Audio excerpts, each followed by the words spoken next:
a ranar yau dinnan talata 20 ga watan janairun shekara ta 2026 shirin da za mu soma da sanar da kucewa prime minister bugu da kari ministan kudi da tattalin arziki Ali Muhammad Lamin Zen a ranar ta yau ya gana da wata muhimmiyar tawaga ta jami'an kungiyar tarayyar turai.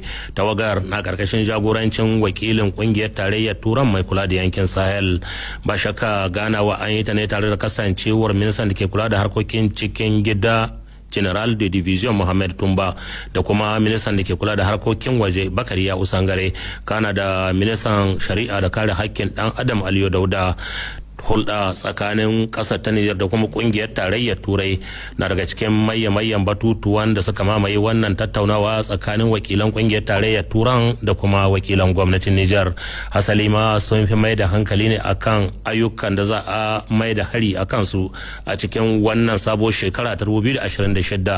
Daga cikin waɗannan ayyukan bangarorin guda biyu sun ce za a duba yadda za a karfafa hulɗa tsakanin kungiyar tarayyar turan da shi kanshi yankin na Sahel, musamman ma ganin yadda ake da buƙatar duk waɗansu tallafi ya zamanto ƙasashen na yankin Sahel ne suke buƙata kuma su ce ga inda suke son a tallafa musu kamin ita kungiyar tarayyar turan ta zo ta karkata tallafin nata a can, maimakon ko in ce akasin irin abin da ke faruwa a can baya inda ita kungiyar tarayyar turan ce ke zauwa da abubuwan da ta yi niyyar tallafawa a kansu ta kuma shaida ma kasashen wannan yanki a zartar da hukunci.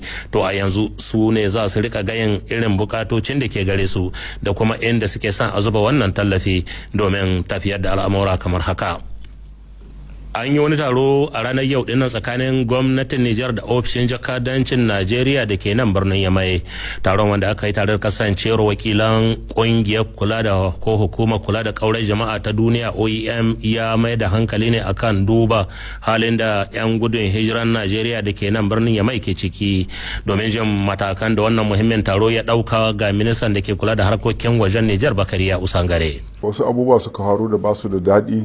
Ana ta kalmomin bisa da rediyo da bisa internet, to gaskiya ba mu ji daɗin abin, sai mun ka lissafa mun ka gani da mu bari mutane wurin masu son su ka tashin hankali, masu son su aka matsala tsakanin mutanenmu mu bar su suna ta faɗin abu da suka dama, sai mun ce mu ma ya kamata mu hoto ɓangaren gwamnati mu haɗi abin gaskiya al'amarin wanda yake ciki tsakanin Nijar da Najeriya. Ɗan Nijar da ɗan Najeriya babu wani matsala, mutane ne da suka zo jaraba ce da Allah ya ɗora musu, kuma babu wanda ya huce inda Allah zai jarabta shi. Kaddara ce Allah ya zo mutum sai ka runguma da hannu biyu.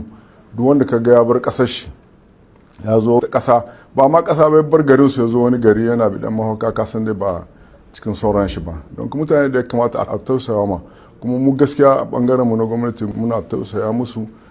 Shi yasa muka zamana da ambasadakin Najeriya da abidi mafita.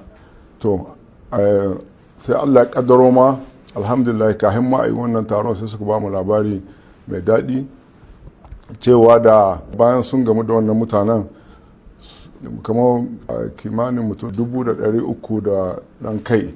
Don wannan mutanen duka yanzu ambasadakin Najeriya ta sama musu mahaka wuri tsararre, an kai su candu suna wurin. Akwai polisai 'yan sanda suna bakin wurin suna gadin wurin saboda su kiyaye lahiyarsu, su kiyaye zamantakarsu.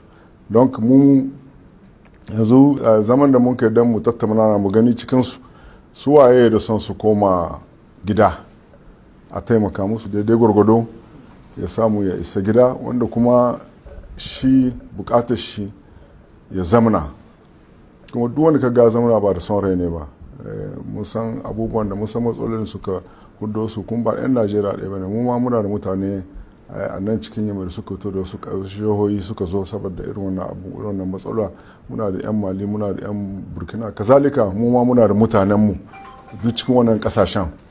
Don abu ne, don dole sai an zamana abu. Wanda ya ce ba zai koma ba, bai da ra'ayin kuma adiba a gani yayin ne za a yi ya samu ya zamanto ya hita cikin 'yan gudun hijira, ya samu shi ma ya zamana wanda duk ɗan ƙasa zai zamana, ya samu inda zai zamana kyaukyawa, ba irin wurin da aka ajiye 'yan gudun hijira ba, ya samu aikin yi wanda zai kula da bukatattun shi da na iyalin shi. To shine dai yanzu inda an kasa gaba ambasarkin Najeriya sun yi magana da OEM, za mu sake yin taro da su da OEM kin mu ji inda aka kwana, kuma za mu gaggautawa wannan mutanen mu hudda su cikin wannan halin da suke. Kuma duk wannan mutanen da annan suna ta bada bayani kaza wallahi ba gaskiya bane. Daga nasu bangare ofishin jakadancin Najeriya da ke nan birnin Yamai ɗin farin ciki yayi da wannan mataki, ko in ce wannan fusa'a da gwamnatin ta Nijar ta samu na a duba halin da waɗannan bayan Allah ke ciki, waɗanda ba shakka sun baro gidaje ko yankunan su ne sakamakon ibtila'in da ya faɗa musu na rashin zama lafiya da kwanciyar hankali. Ga ƙarin bayanin da wakilin na ofishin jakadancin Najeriya a nan Nijar yayi. Mun gode da shi ministan harkokin ƙasan waje da ya kira wannan taro yau.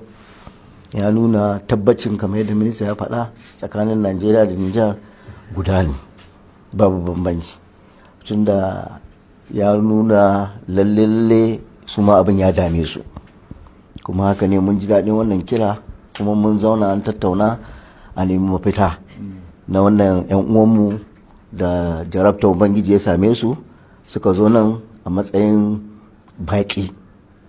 To alhamdulillahi mun tattauna, kuma kafin nan daman gwamnatin Najeriya ta nan daga ambassad mun riga mun fara shirye-shirye, tunda su mutanen da suna kan titi an kwashe su an aje su wuri, yanzu akwai tsaro, kuma akwai jami'an tsaro na ƙasar Nijar suna nan suna gadin su don a tabbata da lahiyarsu, saboda ka ba abin da ya same su ana gadin su.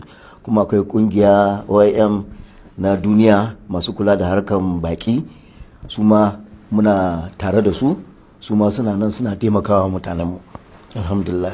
To yanzu matsayar da ake ciki da mu da OAM din, ana kokarin yadda za a mai da mutanen nan gida da gaggawa, tunda mafi yawancinsu su nuna cewa lalle suna so su koma gida. Wayansu su daga gida suka hito, wayansu su daga Mali, wayansu su daga Libya, wayansu su daga Algeria. To jarabta ne da minista ya faɗa, shi bala'i wata yin jarabta ne daga ubangiji, abu ya faru ba wai shirin mutum ba ne. Yawwa, to amma dai sun zo yanzu a takaice suna nan, kuma an aje su wuri guda, kuma abin da ya faru lokacin da muka yi sun yi magana cewa an musu kone-kone ko wani abin nan, wannan gwamnati tana bincike a nan, kuma an ce duk wanda aka samu da laifi za a hukunta su, kuma mun gamsu, tunda ba wai gwamnati bane ta shirya.